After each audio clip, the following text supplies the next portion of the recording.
shoe on the back is going to lock onto here. So this should just slide in. You want to make sure that this back piece catches. You can, if you lift up on the back, you can actually lock in the front without the back being caught. That's not the way you want to do it. So you make sure that bottom is locked in. It should not move at all. Secondly, we're going to add this camera. This camera's got a sliding plate on here. This is your safety pin that it's going to go over. That's going to be activated by this. And then this is what actually locks it in place. So I have this lock open. It's towards the back. Safety pin ready. I'm going to set this guy in place. And I'm going to slide it forward. It should go over that. You should hear that click. Make sure that it's not going to fall back. It's not. It also won't fall forward. And then I'm just going to put it about somewhere in the center. And then on this side, I'm going to lock this in place. So it's now locked. It's not moving anywhere. Next, we'll add the lens. Actually, I'm going to add the battery next. Because the lens is going to add a bunch of front weight. I'm going to add this battery on the back, right here. It just slides in like that. On the front, we'll pull our doubler out. And take this back off. These are PL lens mounts, so they unlock by going counterclockwise and they lock going clockwise. I'm going to line up this pen. If you look at this, there's a pen right there, and none of the other ones have it. This is going to go in this top corner. It's going to line up just like so. I'm right-handed, so I always put the lenses on with my right hand from this side of the camera. If I try to do it from any other side, I can't put it on, I can't line it up. It's muscle memory. These will lock back in place together so that we don't lose them. They go back in the lens case. Next, we'll pull out this lens. Again, I would recommend doing this with someone, but leave the caps in the case. They'll pull the front cap off and the back cap off. And then I typically will grab it with my hands like this so I can control the lens very easily. This lens, there's pens on every single one, but you want it to mount vertically. So look at the words, that's how you line it up. We're gonna unlock this, pull this cap out, carefully line up the back of this lens, being careful not to scratch or touch any of it. Lock that in place. And then this guy will rotate. Oh, I messed that up. So sometimes if you don't get it right the first time, carefully work it back out. Make sure this is unlocked all the way, which it is. And then we're gonna try this again. I did not get the pen all the way in. So there we go, that's it. And now it goes. One of the things you'll notice is I put a little bit of pressure on there to try it. It didn't work. So everything in cameras, you should never have to force it. So it didn't work immediately, so I knew something was wrong. Pull it off, start over again. It happens. Finally, we'll add our lens hood. I'm gonna just peel this off. Leave this in your case, and then this is gonna go on the very front like this. There's a little tightening mechanism on this side, right over here. This doesn't slide all the way on, it just slides over the very front of it, the lens. Make sure it's level on the front, and then tighten it in place. So that gets your lens on. At this point, you've added a lot of weight. So the next thing you want to do is check your balance. You notice my pan has been unlocked the whole time. So it allows me to rotate this. I'm going to check my tilt. I'm very front heavy. So what I'm going to do is I'm going to start with my main plate down here. Loosen this, bring this back just a little bit. So I'll get it about level. And then retighten that. That gets us started there. I'll relock this and then we'll keep adding. Next we're going to add the cabling. So you should have a group of cables that are all sitting right in here. This first cable that we're going to add is power for the lens. This power cable has LEMO connectors, and each side matters. There's a collar on there that actually locks it in place. So this is going to go in on this side. Lens grip right there. And what you'll see is when I pull it off, collar comes off like that. When I put it on there, I just line it up and then I rotate until I feel it lock in place. I'm not applying a lot of pressure. I'm just trying to find the spot. Of course, now I can't find it now. There it is. Now it's going in. I'm going to push the rest of the way. You see it locks in place. I'll take this excess, pop it up here. I usually run it around there like that.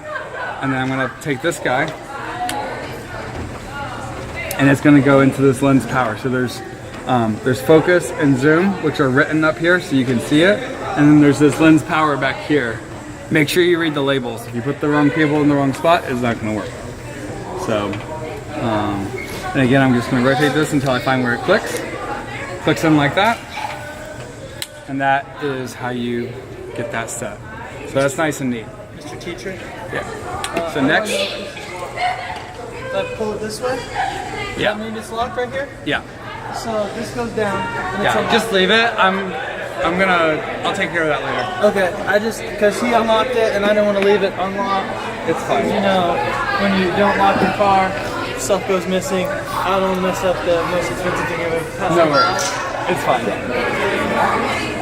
Alright, so next thing we're going to do is we're going to add the monitor cable. Monitor power comes off of our D-tap.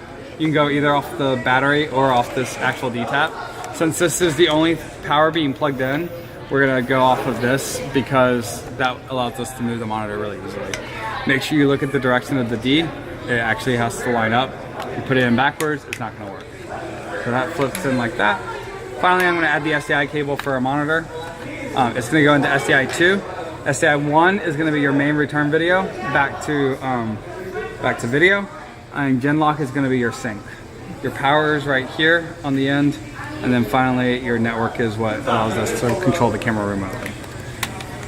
Next, we're going to actually attach the monitor. So I'm going to pull this guy out and lock it in place. One of the important things that you want to keep in mind is that these Nova arms, if they are locked and you try to move them, you're going to mess it up. So the key is to make sure you always unlock it before you move it. Move it wherever you want, and then lock it back in place. It should not move on you. If we start moving them with them being locked, then we're gonna start breaking these. Next, we're gonna attach this monitor. I usually take these monitors and attach them upside down or from the top, and I'm just gonna carefully thread this on here. Like so. Once I get it on there, I'm going to also tighten this piece down. That's actually already really tight. Now, again, before moving this monitor, we're going to loosen this. Loosen this guy. Get this in place, about like that. I have my PlayStation. I got Caleb. Then our SDI is going to come in 3G SDI. On the input side, again, everything is labeled, so always read the labels. If you're not sure, read the labels. HDMI in, input side is the right side, out is this side, and then up here it says 3G SDI, which is what we want. We'll attach that SDI cable right there. We'll attach this power cable back over here. It's a 4-pin XLR, and that gets us set right there. Finally, we're going to attach our broadcast controls. And that's going to be these guys on the end. The focus. I'm sorry, I said focus. This is a zoom controller. One of the things that you do when you attach these is you're going to want to make sure that, I didn't do it, but you want to make sure that this part is lined up to go on here, like that. Also make sure this is in your right spot. If you're not paying attention, you can end up mounting it so that it's like backwards or upside down. It is easy to do. I usually will loosen this, put this exactly where I want it, and then pull this so that I can get it around. I'm gonna line that up, put this in place like that, and then lock that, and I'm gonna lock this. When you lock this down, you wanna try to get these bars to be as parallel as possible. I loosen that a ton. So I'm going to be tightening both of these until they're both fairly parallel. Leave that cable out there. We'll do the same thing with this guy. For focus, focus will go on your left.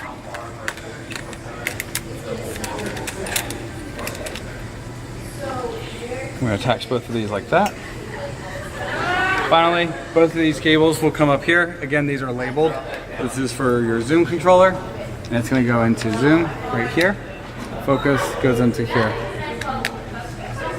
You can take these cables and you can run them up here if you want to, on the other side. And that is a fully built camera the last thing that we have to do is balance it. So because I added these guys, it is a little back heavy. So I'm gonna get this as forward as possible.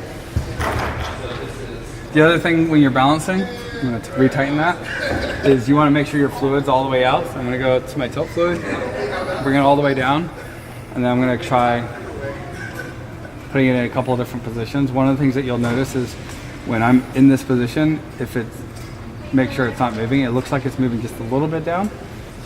Just loosen this, slide it back ever so slightly, and retighten it. Very micro, very, very small changes go a long way with this. The other thing I'm gonna check next is to make sure the counterbalance is right. Once this is pretty close, the way you check the counterbalance is you choose an offset angle like that, let go, and see what the camera does, and then you move to the exact same offset on the other side and let go and see what the camera does. We're in a pretty good condition. What will happen is if it starts to fall on this side, but on this side it stays, if it doesn't do the exact same thing, that means your center balance is off, not that the counterbalance is off. If it falls on this side and it falls on this side, that means you don't have enough counterbalance. If it springs back up to the center, you have too much. So those are the basics of how to set up camera 2. So we're gonna start breaking it down now. First thing I wanna do when we break down is I usually take the lens off first. And I'm also gonna lock the tripod pretty well on the tilt, just because this does not have a hard lock like camera 1. So we'll pull off this front hood and put it in the case. You're gonna need 2 cases to break down. There's the Fujinon 20-120 and then the camera 2 case. The second thing I'm gonna do is I'm gonna pop these guys off. I'm gonna pop this off. These are all collar locks, so you pull down on the collar and it breaks off. Same thing with these. Pull down the collar and it breaks off. These go straight in, they do not twist when you put them in. We do have our 1.4 doubler in here. So I'm gonna pull the lens off first. Typically, I would recommend doing this with 2 people so that you can do this really easily. I'm gonna pull, these are PL lenses, so to unlock it, we're gonna rotate counterclockwise. So I'm gonna just pull this like that. It comes straight out. I'm gonna put this on the back. Make sure I'm not touching the lens, of course. And then we'll pop this guy on here. And this will go in this case. And what I'm missing, I'm gonna put this Vericam one on here first. I'm missing the cap for this. Let's go ahead and find it real quick. Right here. So, this Vericam one goes on the body. So I'm gonna take this guy off. These have a pin. It's gonna click in like that. I'm gonna loosen this guy, pull this off, it comes off like that. And then I'm gonna put this body cap on here. Make sure the body does not stay open. It's okay to leave this open or to leave the back of this open, but not to leave the body open. Caps go on both sides. This is gonna go into here. This lens cap goes on, and this will fold very neatly into here. That goes into that. And so this case should look just like that. And that case is good and ready to go. We'll close this one up. Now we'll break down the rest of the camera. The rest of the camera is fairly simple. We're gonna pull off our cables first. Pull this guy. It's just wrapped around here nice and neatly. This should be wrapped. And then I'm gonna pull all these cables together at the same time. So SDI cable, and then this power cable. All 3 of these come together like that. And these are just gonna sit in this viewfinder plus cable bin. So that way they're all in one spot. Makes it super easy. Next thing I wanna do is pull this monitor off. Again, remember, be careful with the Noga arms. I'm gonna loosen this Noga arm and straighten this out and retighten it. And then I'm going to loosen this on here. As always, and I'll say this 15 million times, never move this Noga arm while there's friction on it. That's what breaks it. This monitor is gonna go face down into this section. so that nothing is gonna hit the monitor on the front of it. Take this back around, lock it in place, pop this battery off. This battery, you just hit the tab, come to the left, and pop it back on. Our charger, which should be back here. And now we should be, my cables got caught here. Cool. So now we'll pop the camera off. I am typically gonna rebalance this as I'm going just to make sure that we're not way far out. Finally, so this piece is gonna slide off. I'm gonna loosen this up here. This is the camera off of the shoulder mount. I'm gonna pull this back. It's gonna catch on the safety latch. Pull it back the rest of the way. That should sit very nicely in there. I usually have to loosen this Noga arm, and this Noga arm should travel loosened. It should not be tightened when you leave it. So just make sure that's pretty much flat. This guy will pop off. I'm gonna release this tab, pop straight off. It's gonna go in here. And then this part will pop off and we'll go into the tripod case. And I'll do a separate tripod tutorial. These will pop off just like our broadcast ones.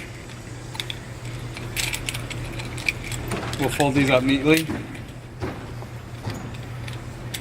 Being careful not to squish this cable at all. I usually put one of them face down, the focus ring face down like this, and then the zoom, pull off as well. Wrap this cable, and then I'll set this vertically down into here. So if you look into this bin, you should see focus is down, and then the zoom is sitting on top of it. And that is the way that goes in there. Cables are not going to hit the side or anything. They should be good to go. And that is how you do camera 1 and camera 2. Or sorry, camera 2 built up. All right, we can stop there. Does that all make sense?